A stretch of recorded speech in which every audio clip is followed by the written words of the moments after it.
여러분 안녕하세요. 챕터 25 가족 집단 환경 치료에 대해서 공부해 보도록 하겠습니다. 자, 목차는 가족 치료, 집단 치료, 환경 치료가 있고 학습 목표는 다음과 같습니다. 첫 번째, 가족 치료. 가족이라고 하는 데피니션, 가족 구성원들이 서로 인터랙션, 상호작용을 하는 조직이에요. 하위체계로 이루어져 있죠. 가족의 하위체계에 간에는 하위체계 간에 뭐가 있죠? 바운더리가 있어요. 경계가 있어서 가족 구성원 간에 접촉하는 양과 성격이 달라집니다. 요즘의 가족의 유형은 대부분 이제 핵가족이 많죠. 현대사회에 들어서면서 가족의 형태가 다양해지고 있지만 확대가족 같은 경우에는 점차 사라지고 있습니다. 가족은 애정이나 사회화, 또 재생산, 보건의료, 경제 등의 기능이 있기 때문에 가족 치료적인 접근을 통해서 가족 기능이 손상된 경우 제 기능을 회복할 수 있도록 간호사는 돕는 역할을 해야 합니다. 그렇다면 가족 치료라고 하는 어떤 특성은 가족 구성원의 문제 행동이 있다면 그 개인만의 문제가 아니에요. 가족의 상호작용과 또 성장 과정을 포함한 가족 전체의 문화적인 맥락을 반영하고 있다고 말할 수가 있죠. 치료자는 가족 속에서 개인을 이해해야 하고 대상자의 문제에 초점을 맞추기보다는 현재 대상자가 문제 행동을 하도록 영향을 미치는 가족의 상호작용에 관심을 두어야 합니다. 이 가족 치료의 특성은 개인의 문제를 개인 내적인 것이 아닌 그를 둘러싸고 있는 환경, 특히 가족 구성원들 간의 상호작용에서 보기 때문에 인간이 가족이나 사회체계의 영향 아래에 존재하죠. 그러면 가족 체계가 변화하면 개인의 삶도 변화된다고 보기 때문에 이 가족 체계를 변화시키는데 초점을 둡니다. 가족 치료의 유형을 보면 첫 번째, 정신분석적 가족 치료가 있어요. 정신역동을 가족에 적용한 에커만으로부터 시작이 되었고 1980년대에 이르러서 정신분석의 흐름이 개인 중심에서 관계 중심으로 옮겨지면서 관심을 받게 됩니다. 이 정신분석적 가족치료의 주 대상은 개인이에요. 치료의 주 목표는 개인의 개별화이고요. 그렇다면은 개인을 가족으로부터 해방시키는 것, 대상자에게 상처를 주는 가족과 관련된 과거의 사건으로부터 자유로워지면 증상이 없어진다고 보는 것입니다. 그리고 전체로서의 가족이 아닌 개인의 성장과 성숙에 초점을 두고 또 가족 중에서 치료의 주 대상자를 선택해서 접근해요. 대상자로 하여금 무의식적인 제약에서 벗어나서 현실에 기초함으로써 결과적으로 가족 모두가 건강한 개인으로서 상호작용할 수 있도록 돕는 것을 목표로 합니다. 그렇다면 가족 치료자는 개인 정신분석적인 접근에서 경청, 감정이입, 해석, 중립성 유지 등의 기법을 사용해서 대상자의 전이 현상과 저항 등을 다루고 이때 치료자의 태도는 비지시적이어야 하지만 개인 정신분석에서 대상자가 스스로 통찰하도록 하는 것에 비해 정신분석적 가족치료에서는 치료자가 적극적으로 가족의 이해와 통찰을 돕는 겁니다. 두 번째, 보웬 가족치료가 있어요. 보웬이라는 학자는 가족이라고 하는 것은 하나의 시스템, 체계이다. 한 가족 구성원의 변화는 가족 전체의 변화를 가져온다고 보았습니다. 이 보웬은 정신과 의사로서 조현병 환자에게 정신분석적 개념을 적용하고 차츰 적용 범위를 환자와 어머니의 관계로 넓혔고 가족을 하나의 유기체로 보았어요. 그러면서 치료에 포함시켰죠. 가족 내에 연합하고자 하는 힘, togetherness와 분리하고자 하는 힘, individuality가 있다고 보았다는 거죠. 두 가지가 이 두 힘이 서로 조화를 이루는 것이 이상적인 상태인 반면에 fusion, 융해나 undifferentiation, 미분화는 두 힘의 불균형 상태를 말한다고 했습니다. 즉 가족은 정서와 인간관계의 결합체이기 때문에 대부분의 가족 문제는 가족 구성원이 원 가족으로부터 심리적으로 분리되지 못해서 발생한다고 보았습니다. 보헨의 가족 치료는 다른 가족 치료보다 인간의 행동과 문제에 대해 가장 포괄적인 견해를 제시를 하고 가족 치료라는 용어를 최초로 사용을 했습니다. 보헨은 행동 문제가 한 세대에서 다음 세대로 전수된 정서적인 infusion, 융해 때문에 발생한다고 보았기 때문에 치료 목표를 탈삼각관계 과정을 통해서 다세대에 걸친 삼각관계 속에서 개인을 해방시키는 것에 두었습니다. 또한 불안을 감소시키고 자기 분화를 증진시킴으로써 불안의 결과로 생긴 행동상의 문제를 해결하는 것이 치료 목표로 세웠죠.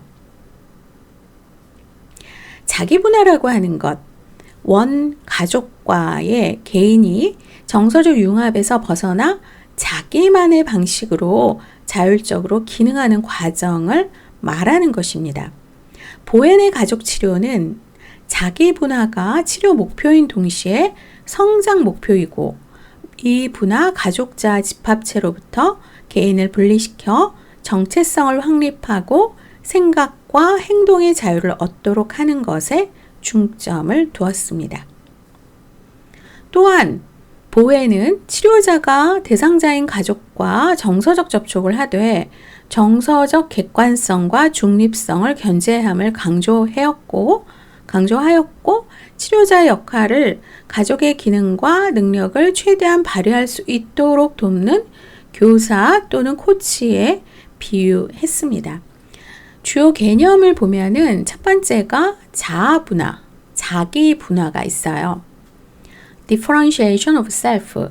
자, 지적인 기능과 정서적인 기능 간의 어떤 분화를 말하는데 지적인 기능과 정서적인 기능이 분화된 사람은 사고와 감정 사이의 균형을 이루고 통제력이 있고 객관적이어서 생활 스트레스에 잘 대처한다고 합니다. 반면에 지적인 기능과 정서적인 기능이 분화되지 못한 사람은 감정에 따라서 의사결정을 한다는 거예요. 다른 사람의 정서적 반응에 따라서 행동을 한다는 거죠. 따라서 자율적이지 못하고 다른 사람에게 융화되려는 경향이 높다고 합니다. 두 번째가 삼각관계, 트라이앵글. 두 사람이 자신들의 정서적인 문제에 다른 한 사람을 개입시키는 현상을 말하는데 이 현상은 자아 분화의 수준이 낮고 또 불안 정도가 심할 때 발생을 하죠. 예를 들어서 문제가 있는 부부가 자기들의 문제를 스스로 해결하지 않고 자녀를 그들 관계에 개입시킴으로써 불안 정도를 낮추려고 하는 그런 상황을 트라이앵글이라고 하는 거예요. 삼각관계에는 부모 중 한 사람과 자녀 사이에 강한 애착 관계를 형성하고 가족 내 해결되지 않은 긴장은 중복된 삼각관계를 초래하기도 합니다. 그 다음이 가족 투사 과정, Family Projection Process. 미분화된 부모가 특정 자녀와 공생적 관계를 형성하여서 미분화에서 오는 자신의 문제를 그 자녀에게 투사하는 과정을 말합니다. 부모와 밀착된 자녀는 미분화 상태에 머무르게 돼요. 자, 투사 정도는 자아 분화 수준이 낮을수록 심합니다. 다세대 전수 과정, multi-generational process. 가족의 자아 분화 수준 및 정서적인 장애가 여러 세대에 걸쳐서 전수된다는 것이죠. 그러면 여러 세대에 걸쳐 전수된 미분화된 특성과 투사 과정의 결과로 정신질환이 발생하는 것을 말합니다. 그 다음에 형제 순위. 자녀의 출생 순위가 성격 형성과 가족 역할에 영향을 미친다고 보면서 특정 자녀가 가족의 투사 과정에 선택되는 기전을 설명을 하는 거죠. 특히 우리나라 같은 경우에는 큰딸, 제일 첫째에게 굉장히 많은 것을 기대하죠. 그러면서 이게 프로젝션이 되면서 왜곡이 되면 대부분 이걸 다 일반화할 수는 없어요. 근데 살펴보면은 대부분 큰 애가 제일 출생 순위가 제일 높은 자녀가 때로는 자기의 표현을 잘 못해요.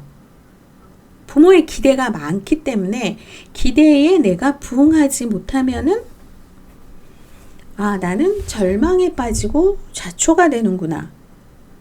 그러면서 그 다음 둘째, 셋째는 상당히 도전적인 데에 비해서 첫째는 주의를 많이 좀 살피죠. 그쵸? 정서적인 단절. 이모셔널 컷오프라고 그래갖고 원가족의 미분화와 그에 따른 정서적인 긴장을 피하기 위해서 사용하는 극심한 정서적 분리 양상인데 세대 간의 융해 정도가 심할수록 정서적 단절의 가능성이 높다고 하죠. 예를 들면 융해가 심한 가족 구성원은 부모로부터 벗어나 거리를 둠으로써 문제를 해결하려고 하나 결국 또 다른 가족원과의 융해가 반복된다고 합니다. 그 다음 세 번째가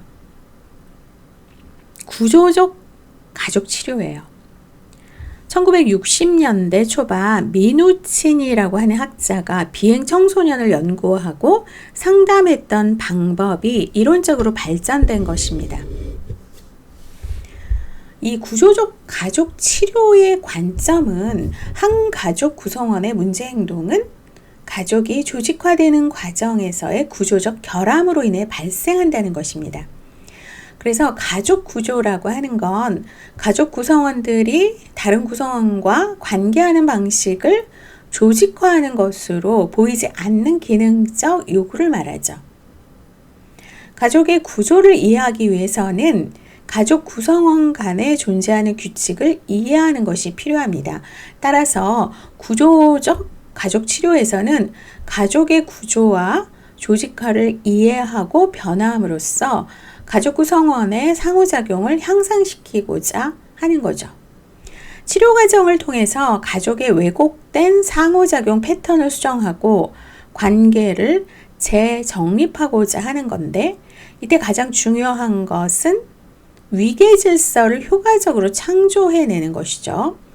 창조라고 하는 것은 새로운 구조의 창조가 아니라 가족 내에 잠재되어 있는 것을 활성화시키는 것을 창조라고 하는 거예요. 이 구조적 가족 치료에서. 그래서 치료 목표를 보면 역기능적인 가족 구조로 인해서 생긴 증상을 감소시키고 문제를 해결하기 위해서 가족 구조를 변화시키는 겁니다. 가족 구조의 변화가 1차 목표이면서 문제 해결은 부차적 목표인 거죠. 가족 체계의 상호 교류 규칙을 재구조화시키는 것도 구조적 가족 치료의 또 다른 목표가 된다는 거예요. 그래서 이를 위해서 가족 하위 체계 간의 어떤 명확한 경계 설정, 가족 위계 질서의 강화, 가족의 현실에 맞는 규칙, 대체 등이 필요합니다. 따라서 구조적 가족 치료의 목표는 가족이 서로 지지한다라는 거 서포트하면서 개인의 문제 행동을 해결하고 성장하도록 하는 것이죠. 그러면 결국은 가족 체계가 성장하게 되는 거예요. 구조적 가족 치료자는 정보와 충고를 제공하는 지도자로서 조이닝, 합류하기를 통해서 가족에 들어가서 가족의 구조를 파악한 후 가족의 스타일에 맞춰서 가족 구조를 변화시키죠. 그러면 우선적으로 가족 구성원의 문제에 대해서 바라보는 가족의 관점을 이해하는 것이 중요합니다. 특히 구조적 가족 치료는 가족의 관점을 재정의하는 데 있어서 어떤 시련을 활용하되 반드시 치료 현장에서 가족들이 드러낸 내용만 다루는 거죠. 자, 미뉴친의 구조적 가족 치료의 주요 개념을 보면 첫 번째가 경계예요. boundary. 미누치는 하위 체계를 가족 구성원의 상호작용 단위 체계로 보면서 이 하위 체계 간에는 보이지 않는 경계가 존재한다고 했습니다. 이 경계는 경직 상태, 명료 상태, 애매한 상태의 연속적 개념으로 구분되고 가족 구조 내 경계성은 명확한 경계, 분리된 경계, 밀착된 경계로 나뉘면서 정상적인 가족의 경우 경계가 명확하여 개인의 개성을 잘 유지하면서 스트레스에 유연하게 대처할 수 있다는 거죠. 만약에 경계가 애매한 가족은 일반적으로 밀착된 가족이에요. 그러면 서로의 생활에 지나치게 개입하고 관여하기 때문에 어떻게 될까요? 의존성이 심해지죠. 가족 외의 다른 사람들과 관계 맺는 것을 어려워합니다. 자녀들은 어차피 부모를 떠나게 되죠. 반면에 하위 체계 간의 경계가 지나치게 경직된 가족은 유리된 가족으로서 서로 고립되어서 의사소통이 어렵고 가족 간의 보호 기능이 부족해진다는 거죠. 그 다음에 제휴가 있어요.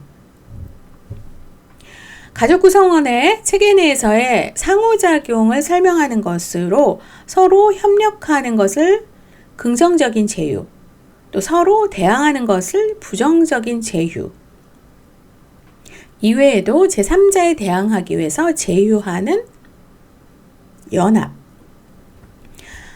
같은 목적 달성을 위해서 제휴하는 동맹이 있습니다. 그 다음이 권력이에요. 권력이라고 하는 것, 각각의 가족 구성원이 상호작용을 통해서 다른 구성원에게 미치는 영향력이에요. 가족에게 누구 하나의 권력이 집중되어 있다라는 거. 가족 내에도 가족 내에도 권력자가 따로 있죠. 대부분 부모인데 부모 중에서도 한국 사회에서는 아버지죠. 그렇죠? 근데 그게 아닌 경우도 있어요. 자, 절대적이지 않고 상황에 따라서 달라진다는 거예요. 가족의 구조를 잘 이해하기 위해서는 가족 구성원의 기능 수준이 고정되어 있지 않고 경우에 따라 다른 영역과 방법을 가지는 복잡성에 대해서 잘 알아야 됩니다.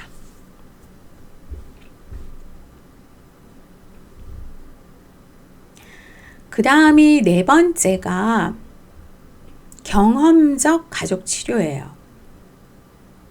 가족 특유의 갈등과 행동 양식에 맞는 경험을 가족에게 제공하는 데 주력을 하고 지금 여기에 중점을 두는 겁니다. 그래서 경험적 가족 치료에서는 가족 문제의 근본 원인이 정서적 억압에 있다고 보는 건데 치료자는 가족 구성원으로 하여금 가족들이 진정으로 느끼고자 하는 정서에 접촉하도록 경험을 제공함으로써 개인의 성장과 가족의 결속력을 도모를 하죠. 가족과 치료자 간의 상호작용은 가족과 치료자 모두에게 어떤 성장의 계기가 될 수가 있습니다. 대표적인 이론가가 휘테커하고 사티어죠. 경험적 가족 치료는 가족의 감수성, 감정 표현, 자발성, 창조성, 성장 등의 목표를 두고 증상의 감소나 사회적 적응도 추구하지만 내면의 경험과 확대를 기본 목적으로 합니다. 휘테커는 치료를 통해서 가족이 잠재력을 충분히 발휘할 수 있는 경험을 갖도록 격려했고, 사티어는 자아 존중감을 증진시키고 자신의 인생에 대한 선택권을 갖고 그 결과에 책임지도록 돕는 개인의 성장을 목표로 했습니다. 이 경험적 가족 치료 같은 경우에는 이론보다는 가족과의 깊은 교류를 통해서 가족을 변화시킬 수 있다는 신념을 중요시합니다. 그래서 이 경험적 가족 치료의 주요 개념을 보면 경험, 만남, 직면, 직관, 과정, 성장, 존재, 자발성, 행동, now and here 등이 있죠. 경험적 가족 치료자는 선택, 자유의지, 특히 자기결정과 자기 달성을 위한 인간의 능력을 강조합니다. 따라서 경험적 가족 치료자는 합리적인 사고보다 경험을 강조하죠. 이때 치료자는 적극적이어야 되고요. 자기 개방을 잘해야 되고 대상자가 자신의 느낌, 생각, 내면적 경험에 가깝게 다가갈 수 있도록 다양한 방법들을 사용합니다. 그러니까 경험적 가족 치료자는 정직해야 돼요. 친밀한 가족의 상호작용을 증진시키는 것과 함께 가족 개개인의 경험 수준을 증가시키는 것을 강조합니다. 합리적인 사고보다는 어떨까요? 경험을 강조하니까 선택, 자유의지, 자기 결정과 자기 달성을 위한 인간의 능력을 강조를 해야 합니다.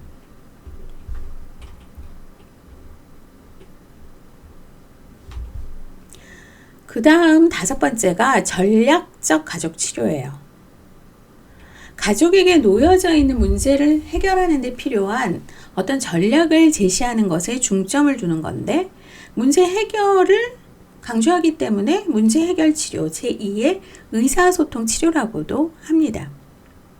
개인이 변화하면서 생기는 어려움이나 어떤 저항을 최소화하기 위해서 전략적인 부분에 주력을 하죠. 이 전략적 치료의 목표는 현존하는 가족 문제를 해결하는 것인데, 헨리라는 학자는 가족의 위계 질서와 경계의 재구조화를 강조를 했어요.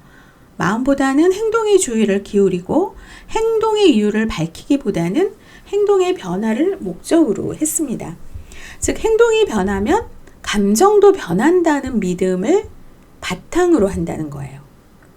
전략적 가족 치료는 주로 작은 범위의 문제를 다루고 문제의 원인보다는 문제를 지속시키는 요인에 관심을 가지기 때문에 가족 간의 문제를 지속시키는 행동을 발견해서 수정하고자 하죠. 자, 그렇다면 가족에 대한 이해와 이론적인 접근보다는 가족이 변화하도록 하는 것과 기법을 중요시하면서 문제 해결을 위해서 재구성, 역설적 개입, 은유, 의식과 같은 새로운 전략 수립에 주력하면서 가족의 변화를 이끌어낼 책임을 갖고 가족들의 행동 변화를 촉진하는 지도자 역할을 치료자가 해야 합니다. 그 다음은 인지행동적 가족치료. 가족 문제의 행동치료 이론 및 기법을 적용한 것인데, 초기 행동주의적 가족치료는 가족 중 한 가족 구성원에게만 행동치료를 적용했어요. 하지만 인지행동적 가족치료는 가족이 개인들의 합보다 더 크다는 개념 하에 가족 관계에 관심을 두는 것이기 때문에 치료 단위를 보면 부부, 부모, 자녀 관계 등 한 쌍의 상호작용에 국한을 하는 게 특징이죠. 대표적인 이론가가 패터슨, 리버만, 스튜어트가 있습니다. 이 인지행동적 가족치료의 목표는 현재의 증상을 완화시키기 위해서 바람직하지 않은 행동을 제거하고 바람직한 행동을 증가시키는 거예요. 또한 가족이 효과적인 의사소통과 문제 해결 능력을 학습하는 것을 목표로 합니다. 치료자는 문제 행동에 영향을 주는 상황을 파악하기 위해서 관찰된 가족의 행동 유형을 토대로 행동 분석을 하고 이 행동 분석을 토대로 변화시킬 행동을 결정한 후 계획을 세우고 가족 특성에 맞는 기법을 선택해서 적용을 하는데 여기에는 형성법과 모델링 등이 있습니다. 해결 중심 가족 치료, 그 다음은 전략적 가족 치료를 기반으로 발달된 치료 모델입니다. 가족 모두에게 있는 병리적 측면을 강조하지 않고 해결 중심 모델은 문제보다는 가족이 적용해 왔던 혹은 적용 가능한 해결에 초점을 두는 거예요. 말 그대로 해결을 중심으로 한다는 거죠. 치료를 통해서 가족이 기대하는 미래를 분명히 해주는 것이 가족에게 도움이 된다고 보는 거죠. 그래서 목적, 지향적 모델이라고 불리기도 하고 대표적인 치료자가 드 세이저가 있습니다. 과거보다 현재와 미래에 초점을 두어요. 가족과의 협동을 중요시하죠. 자, 치료 목표를 보면은 문제에 집중하는 것을 멈추고 새로운 해결책과 새로운 이야기를 공동으로 만들어내는 것입니다.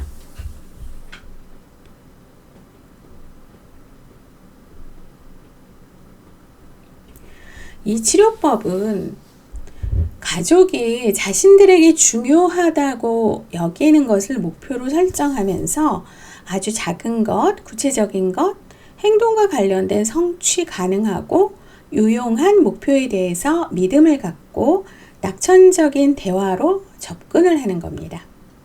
인간에 대한 어떤 긍정적인 철학을 갖고 있고 탈이론적이고 비규범적이에요. 과거보다는 현재와 미래에 초점을 둔다는 거죠. 또한 문제를 발생시킨 원인과 문제 행동 내용을 파악하기보다는 문제를 해결하는 방안과 새로운 해결책과 새로운 이야기를 공동으로 만들어내면서 새로운 행동 유형을 만드는 것에 집중을 합니다. 그리고 효과적이었던 경험에 중점을 두는 거죠. 자, 8번째는 이야기 가족 치료예요. 이야기 가족 치료. 이야기 가족 치료에서는 자신에 대해 말하는 이야기와 설명이 자신들의 경험을 구성하고 행동을 결정한다는 것을 전제로 합니다. 각 개인은 자신들의 삶에 대한 이야기를 창조할 수가 있고 이야기 창조를 통해서 삶의 의미를 되찾고 새로운 미래를 구성할 수 있다고 보는 것이죠. 여기에서 치료자는 치료 과정을 통해서 개인에게 있는 부정적이고 패배적인 견해를 반박하고 문제를 해결할 수 있는 힘을 찾아서 이야기를 새롭게 쓸 수 있도록 돕는 겁니다. 대표 이론가가 화이트와 앱스턴이 있습니다. 치료 목표는 가족에게 있는 문제를 해결한다기보다는 개인이 부정적인 내면의 소리에 지나치게 집착하고 있다는 사실을 깨닫게 해서 선택의 폭을 넓게 가지도록 하는 것이죠. 자, 그러면 치료자의 역할은 문제 해결자가 아니라 대상자가 자신의 이야기를 쓰도록 돕는 사람이 바로 치료자의 역할이 되는 겁니다. 그렇다면 가족 치료와 간호, 첫 번째, 가족 사정이 있어요. 가족의 기능이라든가 가족 생활주기, 가계도 등을 통해서 어세스를 하는 거죠. 첫 번째, 가족 기능.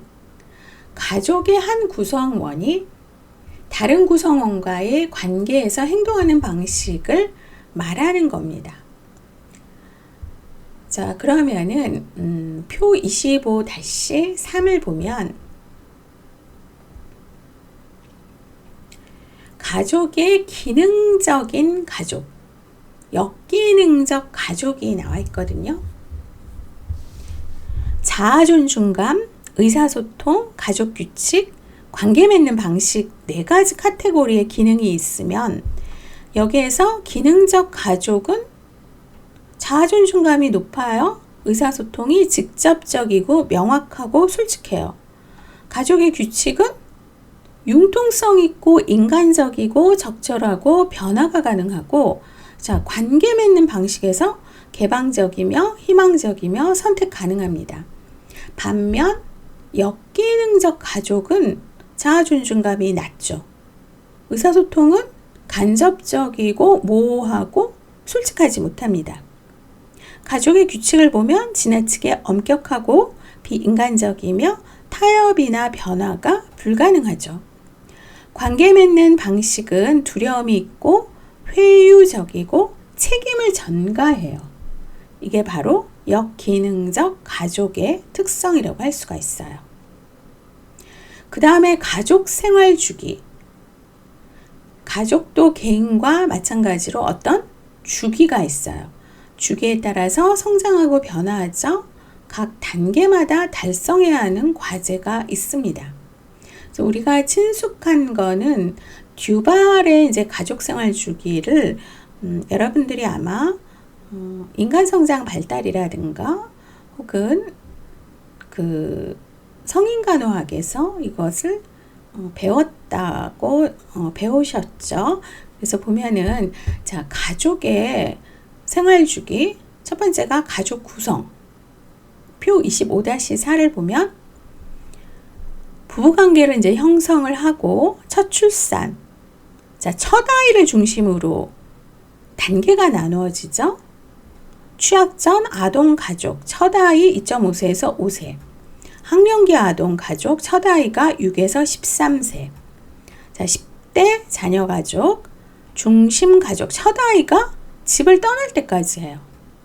중년기 가족은 은퇴까지의 빈둥지 시기, 또 은퇴 후 노년기 가족인데 배우자 중 한쪽 혹은 양쪽이 모두 은퇴한 후 배우자가 둘 중에 하나는 먼저 떠나죠. 배우자 상실이나 다른 배우자의 죽음으로 마무리될 때까지가 바로 이 기간이죠. 이것을 가족생활 주기, 듀발의 가족생활 주기예요. 그 다음에 가계도가 있어요. 보웬의 이론을 기초로 3세대 이상에 걸친 가족 구성원에 관한 정보와 그들 간의 관계를 도표로 기록한 가족력 지도를 말합니다. 이거를 이제 제노그램이라고 하죠.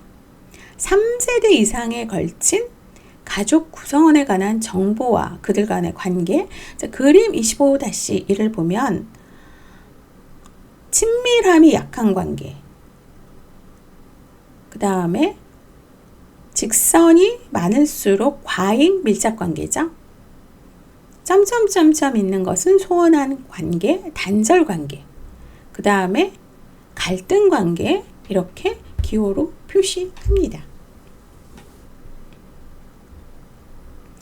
그렇다면 가족을 어떻게 인터벤션을 해야 되나? 가족 중재 방법에서 첫 번째가 가족 자문이 있어요.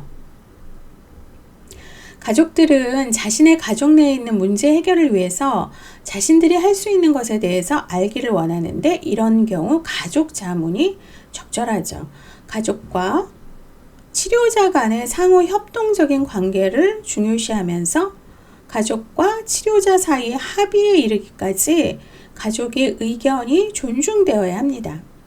가족 자문가로서의 치료자는 가족의 병리적인 요소보다는 가족이 가지고 있는 자원에 초점을 두면서 가족이 좀 더 건강하게 기능을 할 수 있도록 도와야 합니다. 그 다음이 가족 교육이에요. 가족 자조운동의 한 부분이에요. 미국 정신질환자 가족협회, 나미라고 하죠. 나미, National Alliance for the Mentally. 그래서 나미라고 하는데 mentally illness. 가족과 가족의 프로그램에서 이제 유래되었는데, 치료자가 가족과 함께 교육 프로그램을 진행하는 것은 정신질환자에 대한 가족의 이해를 돕고 정신질환자에 대한 관리 및 옹호 활동을 위한 관련 지식과 정보를 제공하기 위함이죠. 그래서 이 가족교육 프로그램은 대상자도 회복이 되고 가족이 행복한 삶을 추구하는 데 도움이 됩니다. 가족들의 요구에 따라서 어떻게 해야 될까요? 다양하게 조직되어야 하겠죠. 자, 그러면 가족 치료 기법에서 보면은 표 25- 한번 5를 한번 봅시다.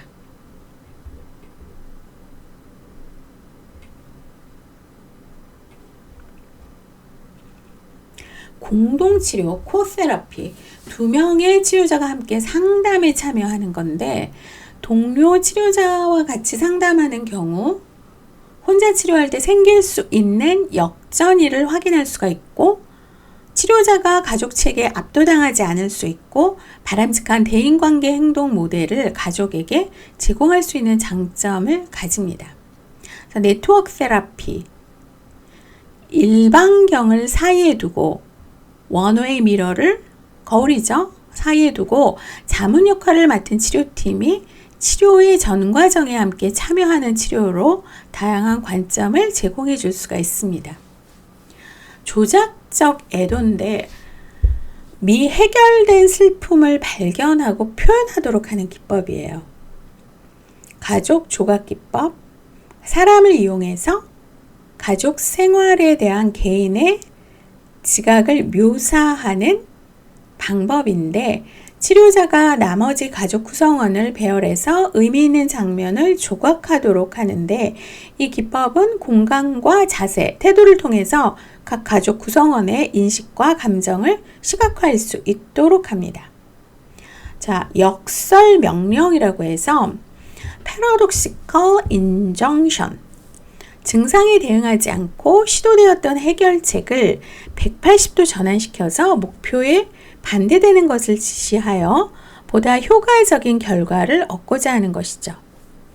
그 다음에 재할당하기, making assignment, 가족에게 과제를 수행하도록 요구하는 것이에요.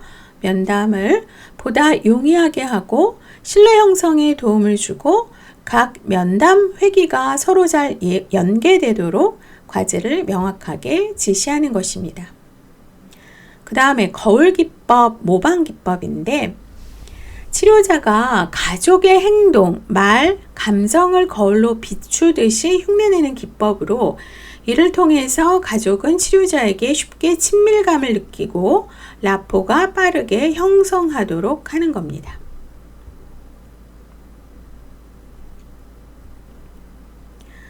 자, 교재에 보면은 여기에 교육적 요소, 기술적 요소, 감정적 가족 과정의 요소, 사회적 요소가 있죠. 자, 가족 과정의 요소 한번 보시죠. 가족들이 정신질환과 그 후유증에 대처하는 과정을 말합니다. 그 다음이 가족 상담이 있죠. 가족 상담은 건강하거나 정상적인 대상자에게 제공하는 거예요. 개인과 처해 있는 환경에서 얻을 수 있는 자원과 강점, 예방, 교육에 초점을 둡니다. 가족 치료는 문제 행동이나 질병을 가진 대상자에게 제공하고 문제의 발견과 해결에 초점을 둡니다. 자, 이번 강의는 여기까지 하도록 하겠습니다.